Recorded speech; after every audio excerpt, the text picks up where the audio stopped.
시편 129편 말씀을 읽는 새벽인데요. 성전에 올라가는 노래라는 표제가 붙어 있습니다. 이 내용을 보아서 알겠지만 이 내용은 하나님의 백성들로 하여금 분명한 확신을 가지고 이 땅에 살아가도록 우리에게 깨우쳐 주고 있습니다. 1절에 보면은 여호와는 이스라엘은 이제 말하라 이렇게 말합니다.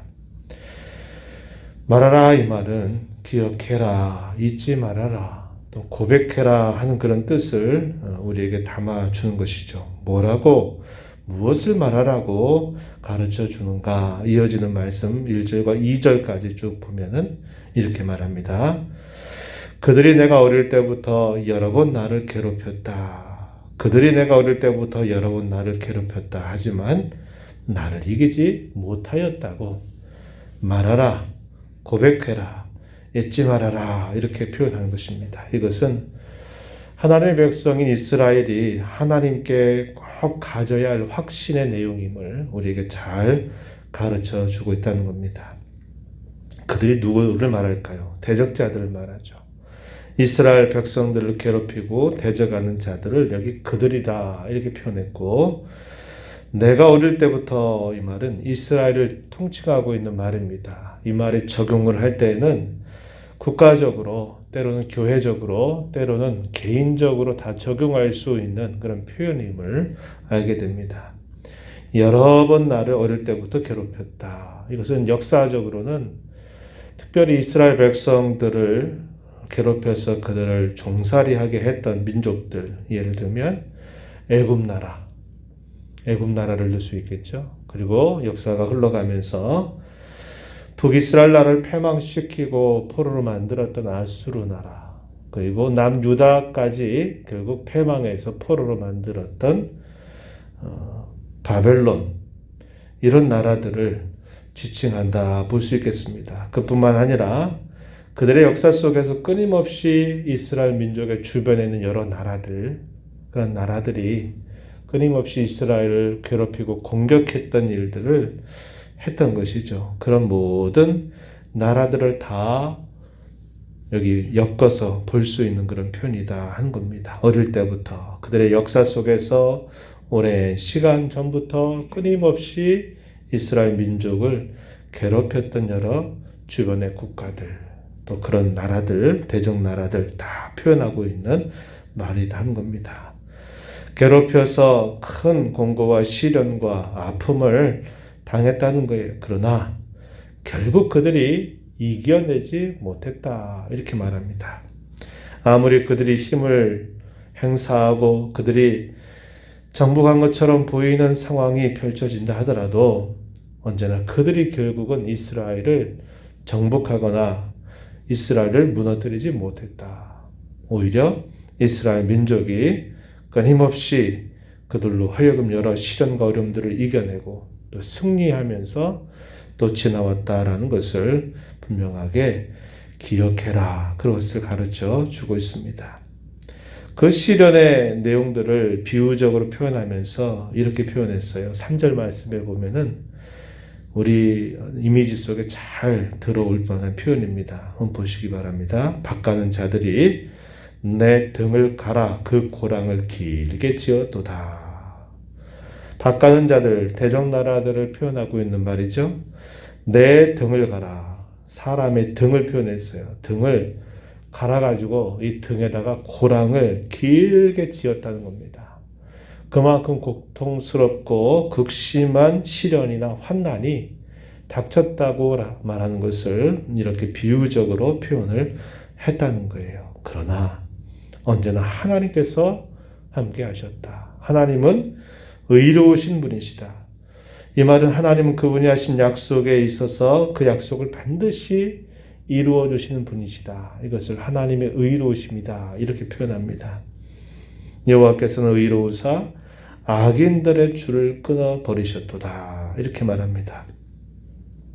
밭가는 자들이 소를 앞세우고 그 소를 줄로 연결해 가지고 그 밭을 심하게 내죠. 그런데 하나님께서 적당한 때가 되면 그것을 딱 끊어버리신다 이 말입니다. 그래서 그 시련이 계속되지 못하도록 하나님께서 자기 백성들을 보호하셨다라는 것을 이 말씀을 통해서 가르쳐 줍니다. 그것은 여호와 하나님의 의로우신 속성 혹은 성품에 의한 것임을 분명하게 이야기해 주고 있습니다. 그 악인들에 대하여 묘사해 주는 표현을 보면 시온을 미워하는 자들이라고 표현을 했습니다. 하나님의 백성들을 미워하는 자들이다 이렇게 표현했어요. 그들의 운명은 결국 어떻게 될 것인가? 수치를 당하여 물러가게 될 것이다. 5절에서 그렇게 표현했습니다. 마치 그들의 운명은 또 어떻게 되는가? 비유적으로 말하기를 6절에 지붕의 풀과 같을 것이다. 자라기 전에 마를 것이다 라고 이야기를 해주고 있습니다. 지붕에 풀이 이렇게 나면은 그걸 가만히 두지 않잖아요.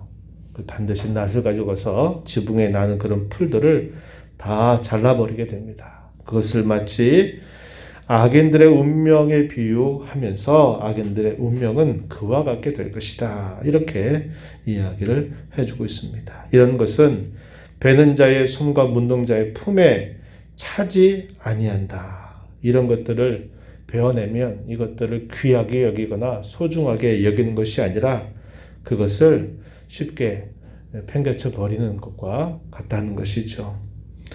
여호와 하나님께서 자기 백성들을 위해서 대적자들에게 이렇게 행하실 것을 이야기해 주고 있는 편입니다. 그들을 향해서 지나가는 자들조차도 그들을 복되다, 복이 있다, 축복하는 일이 없게 될 것이고 오히려 그들에게는 저주와 화가 미치게 될 것이다 라는 사실을 가르쳐주고 있습니다. 마지막 절에 보시면은 지나가는 자들도 여호와의 복이 너희에게 있을지어다 하거나 우리가 여호와의 이름으로 너희에게 축복한다 하지 않는다. 이 말은 그들은 결국 저주와 화가 그들에게 미치게 될 것임을 이 표현을 통해서 분명하게 이야기해 줍니다. 이 시편이 가르쳐 주는 것은 두 가지죠. 하나님의 백성들은 늘 기억해라. 이 사실을 잊지 말아라. 고백해라. 이것을 늘 마음에 품고 살아라. 이런 확신을 가지고 살아라 해주는데 그 내용이 두 가지입니다. 하나는 무엇이냐면 그들에게 많은 괴로움이 닥칠 수 있다는 겁니다. 대적자들이 가만두지 않는다는 거예요. 여기 우리가 읽었던 말씀에 보니까 여러 번 나를 괴롭혔다라고 말합니다. 여러 번. 이 말은 반복적이다 이 말입니다. 한 번에 다 끝나버리는 것이 아니라는 거예요. 사단이 우리를 쓰러뜨리려고 우리를 여러 가지로 흔들어 대는 일들은 단 한 번에 끝나버리는 게 아니라 여러 다각적인 방법을 동원해서 우리에게 다가옵니다. 때로는 힘을 행사해서 우리를 억누르려고 하고 때로는 우리의 연약한 약점들을 타고 은밀한 유혹을 통해서 우리에게 또 다가와서 우리를 끊임없이 괴롭히는 일들을 쉬지 않는다고 하는 것입니다. 이러한 일들은 늘 있게 될 것이라는 거예요. 그래서 이런 일이 닥칠 때 왜 내게 이런 일이 있었느냐라고 생각하지 말라는 겁니다. 당연히 있는 일이 있을 줄 알라는 것이죠. 그러나 또 한 가지 기억하라고 말합니다. 무엇을 기억하라고 말할까요? 하나님은 언제나 우리의 편에 계셔서 우리를 그대로 내버려 두지 아니하시고 우리로 능히 극복하게 하시고 우리로 마침내 승리하게 해주신다고 하는 사실들을 언제나 잊지 말아라. 이것을 우리에게 잘 일깨워 주고 있다고 하는 것입니다.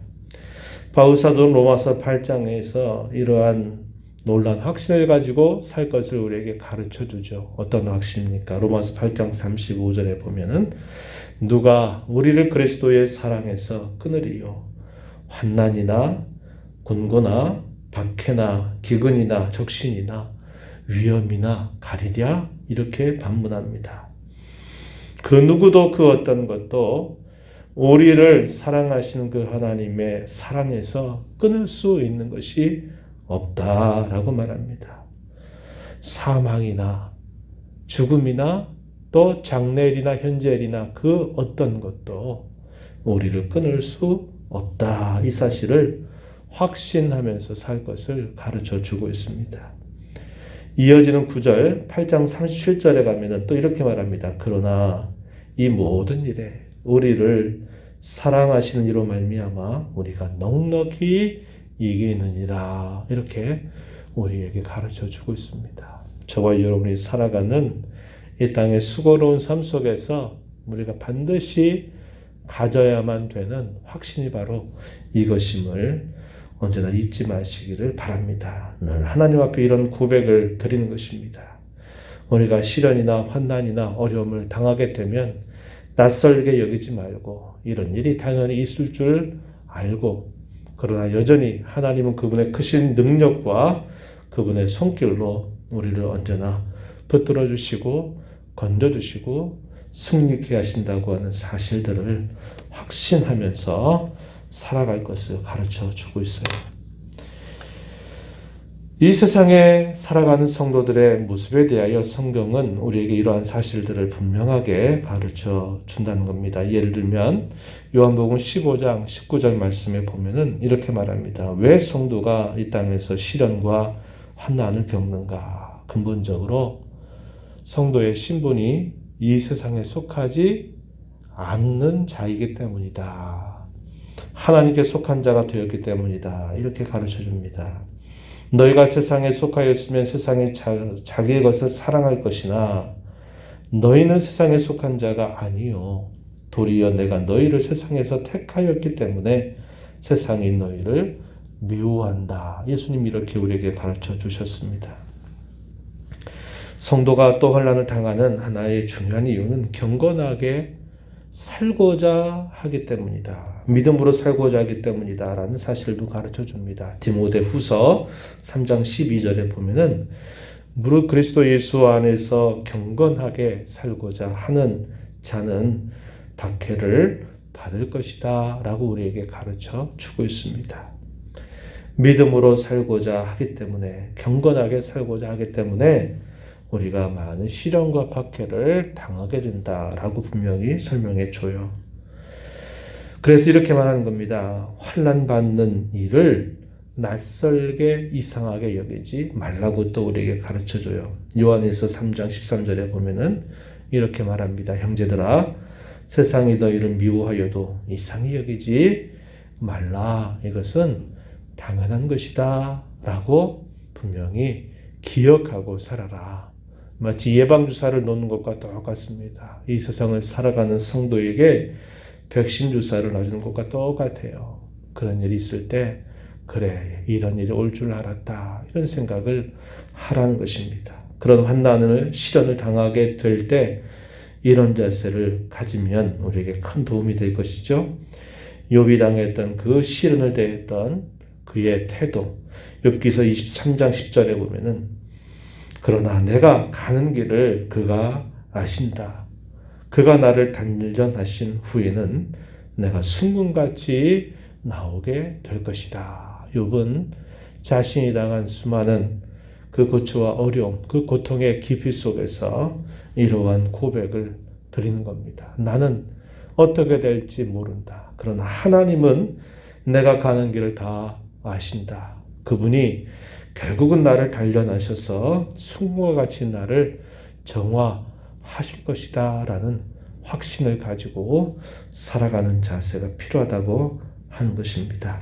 이런 말씀을 저희 마음속에 깊이 새기면서 내 힘으로, 내 경험으로, 내 생각으로 대적과 더불어 싸우려면 우리는 늘 지게 될 것이지만 하나님께서 늘 내 편에 계시고 하나님이 나를 위하신다고 하는 사실들을 기억하고 하나님을 의지하고 그분의 편에 서려고 할 때는 우리는 언제나 승리할 수 있게 된다는 사실들을 기억하고 저와 여러분 남은 삶을 이런 말씀에 따라 힘써 살아가게 되기를 진심으로 바랍니다. 하나님 아버지, 이 새벽을 깨워주셔서 저희의 걸음을 이곳으로 향하게 하시고 하루의 첫 시간 입술을 열어서 하나님 앞에 찬송과 영광을 올려드리게 하신 것을 감사드립니다. 오늘도 주의 말씀을 통해서 저희의 걸음을 앞서가시는 하나님의 음성을 듣습니다. 이스라엘은 말하라, 기억해라, 고백해라 가르쳐 주십니다. 여러 번 많은 대적자들이 나를 괴롭게 하고 힘들게 하지만 그러나 그들이 나를 이길 수 없다고 하는 사실을 하나님이 언제나 편히 되어주셔서 그분의 의로우심으로 우리를 붙들고 계시다고 하는 사실, 승리케 하신다고 하는 사실, 변함없는 놀라운 사랑으로 우리를 붙들고 계시다고 하는 사실들을 언제나 기억하라고 저희들에게 깨우쳐 주십니다. 이 땅에 성도로 사는 동안 세상에 속하지 아니하여서 사단이 끊임없이 우리를 공격하고 많은 사람들이 우리를 미워하게 되고 경건하게 살고자 할 때마다 우리에게 이런 시련과 박해가 있다는 것을 낯설게 여기지 않고 우리의 가는 길을 아시는 주님께서 우리를 이런 모든 일들 속에서 연단하고 우리를 더 강하게 하시며 우리를 더 정화시키신다고 하는 사실들을 믿고 늘 나 자신을 의지하지 않고 오직 하나님을 의지하며 살아갈 것을 저에게 깨우쳐 주십니다. 이런 말씀을 늘 저희 마음에 잘 새겨서 언제나 우리를 도우시며 이끌어 주신 하나님을 사랑하고 의지하며 살아가는 저희들 되도록 이끌어 주옵소서. 은혜의 보좌 앞에 나와서 아버지의 은혜를 간절하게 구하는 모든 심령들의 간구를 들어주시고 기도 가운데 주와 교제케 하시고 주님과 더불어 동행하는 귀한 하루 살도록 이끌어 주옵소서. 예수님 이름으로 기도하옵나이다. 아멘.